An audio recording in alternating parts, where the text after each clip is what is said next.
Ano nga ba ang tiyansa na itong bagong coach ng Terra Firma na si Raymond Tionco ay ibibigay ang number 1 draft pick sa San Miguel Beer?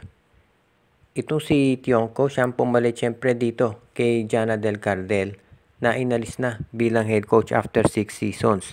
Pero ang tanong ng karamihan ngayon ay magbabago kaya ang polisiya nitong Terra Firma? Sa tingin ko ay malabong mangyari yan. At ngayon, alam natin na itong San Miguel ay nag-i-struggle. Kaya posible na ibigay nga yung first round draft pick ng Terra Firma dito sa Beermen. At dahil nga itong Terra Firma ay nagtatalo ngayon, malamang sila ang number 1 pick sa susunod na draft. So ang ibig niya sabihin, sino naman kaya ang makukuha dito ng San Miguel Beer? Alam natin na posibleng mag-apply dito ay si Kevin Kiambao para dito sa darating na draft, o kaya naman baka posible na itong sabihin na natin na si AJ Edu baka mag-apply yan, o kaya itong si Will Gosum ang eventually makarecover na yan sa ACL niya at baka yan ang maging number 1 draft pick. Alam natin maraming big men na posibleng sumali. Kaya yan ngayon ang tinitignan ng San Miguel Beer. Kaya siguro nila gustong makuha yung first round draft pick ng Terra Firma. Dahil syempre alam din natin na si Junmar Fajardo hindi na rin bumabata yan. Kaya ang San Miguel nagpe-prepare na rin dito sa future nila. Kaya yan ang aabangan natin ngayon. Kung sakasakali na makuha ng San Miguel Beer yung first round draft pick sa susunod na PBA draft, diyan sila ngayon makakahanap ng big man na pwedeng mag-complement sa laro ni Junmar. Of course, pwede ni rin lang gawin niya sa pamamagitan ng trade sa Terra Firma at Northport, pero maganda na rin na makuha nila yung first round draft pick ng Jeep para makasiguro sila talaga. Dito sa Barangay Ginebra, ang balita natin mukhang hindi pa sigurado kung itong si Joe Devance ay makapaglalaro dito sa Game 5. Alam natin kung gaano ka-crucial yung minuto na binibigay ni Joe Devance dito sa Ginebra dahil nagkakaroon ng panahon si Japet Aguilar na magpahinga.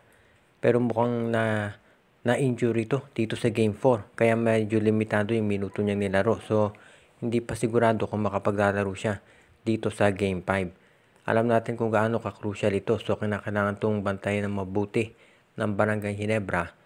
Sa ngayon, wala pang update kung ano mangyayari dito kay Joe Devance, pero base dito, mukhang bakal malimit lalo yung minuto niya. Kapag nalimit yung minuto ni Joe Devance dito sa Game 5, ibig sabihin yan, may extend na naman itong si Japet Aguilar. At yan nga ang iniiwasan ni Coach Tim Cone na masyadong mahabang minuto ang nilalaro ni Japet. Dahil dito natin masasabi ngayon na itong Barangay Ginebra, very important talaga na ma-manage yung mga minutes nila para sila ay makasiguro na mananalo. Ang good news dito sa Barangay Ginebra, mukhang lumalaki yung tsansa na itong si Troy Rosario ay dito talaga maglalaro.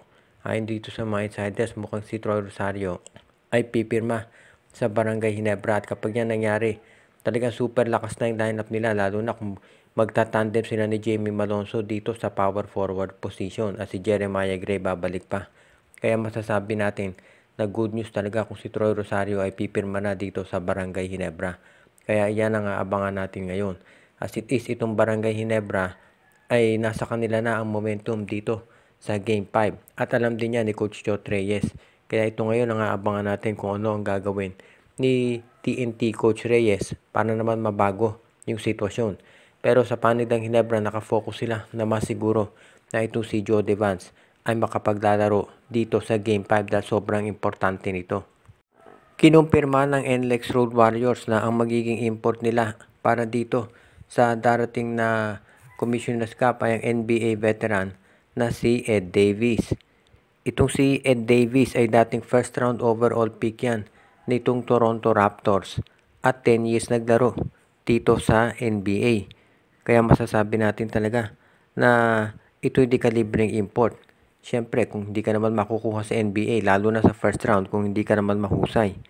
Itong si Ed Davis ay 35 years old na at nanalo to ng NCAA Championship kasama North Carolina at tinraft to ng Toronto Raptors noong 2010. Ang naging karera nitong si Davis ay malawak at ang daming teams nitong pinaglaruan dito sa NBA. Kaya hindi na tayo magugulat dito sa kanyang magiging, sabihin nating, tulong para dito sa NLEX Road Warriors na sabihin na nating may pressure talaga na manalo dahil gusto syempre ng management na sila ay mag-champion dito sa Commissioner's Cup o at least man lang umabot ng semifinals. Dahil syempre yan ang hinahanap ngayon ng MVP group dahil naka-finals na itong TNT ngayon lumalaban sa kampiyonato at yung Meralco of course tinalo ang San Miguel Beer. Kaya sa ngayon dito natin masasabi na itong NLEX Road Warriors sa pagkuha dito kay Davis ay mukhang seryoso talaga dito sa kanilang magiging kampanya sa Commissioner's Cup. Alam naman natin na itong NLEX ay kabilang doon sa mga teams na tinatawag na nasa middle of the pack nga sabi nila. Pero kinakailangan ngayon na masiguro ng NLEX Road Warriors na sila ay magiging mahusay talaga. Tandaan natin, ito si Davis, naglaro yan dati sa LA Lakers, sa Portland Trail Blazers, at sa iba pang NBA teams.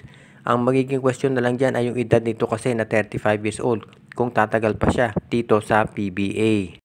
Kung sakasakali na itong si Troy Rosario ay pipirma dito sa Barangay Ginebra, katulad ng paniwala ng ibang mga observers, ano naman kaya ang gagawin ng Converge Fiber Xers? Sila kaya ay susubuking kunin itong si Jason Perkins mula dito sa Phoenix Fuel Masters. Alam kasi natin na itong Phoenix Fuel Masters ngayon ay undergoing ng revamp at itong Converge Fiber Xers naman naghahanap ng mga players na pwede nilang maidagdag at mag-complement sa laro ni Justin Baltasar na maglalaro na sa Commissioner's Cup plus itong si Justin Arana. So iyan ngayon ang tanong. Marami kasi nagsasabi na ito si Perkins ay bagay dito sa Converge Fiber Xers. Lalo na at yung estilo ng laro niya ay pwede siya maging small forward o kaya power forward habang sentro si Arana at si Baltasar.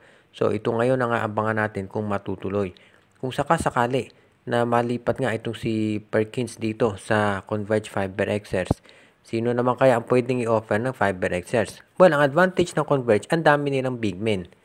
Pwede nilang ibigay si Jeyo Ambohot at si Aljon Melesio o kaya naman itong si Ben Phillips kung gugustuhin. Or kung willing ang Converge si Pau Havillonar. Ibig sabihin marami silang mga pwedeng ibigay dyan ng mga big men na kakailanganin naman ng Fuel Masters. Dahil alam natin yun ang kulang sa Phoenix, big man. At ito naman si Perkins kung mapunta siya dito sa Converge at last magkakaroon na siya ng chansang maglaro sa isang team na magko-compete dito sa playoffs na siya naman gusto niya talaga matagal na. Kaya sa tingin ko ito ang pwedeng mangyari talaga dito kay Jason Perkins. Kung sakasakali na itong si Jason Perkins mapunta dito sa Converge Fiber Xers, magkakaroon siya ng mas magandang posisyon sabi nga nila pagdating dito sa tsansa na maka-playoffs at manalo ng kampyonato. Dahil ang Converge talagang matindi yung ginagawa nilang build-up para sa conference na darating. Shoutout kay Joseph Pineda, Jonel Alagon at Celino Valles family, RG Bueno at Dalina family. Pinabati din natin si Joshua Giray, Espejo at Rosales family, Malyaring Mascareñas, pati ng Anthony Alon family, Katsakino Dokusin. Pinabati din natin si Dalmacio de Guzman, Junjun Angie, Patpat at Biboy Matas, Andrea Alexis at Mitch Bagares, Alfonso Dindin at Terdi Balaba, Michael D, Alicia Garcia, pati na rin si Juan Solegue, Ireneo Salangsang, Edwin Carmona Jr., Anthony Alon, Dexter Domer, Enju, at ang iba pa nating taga-subaybay.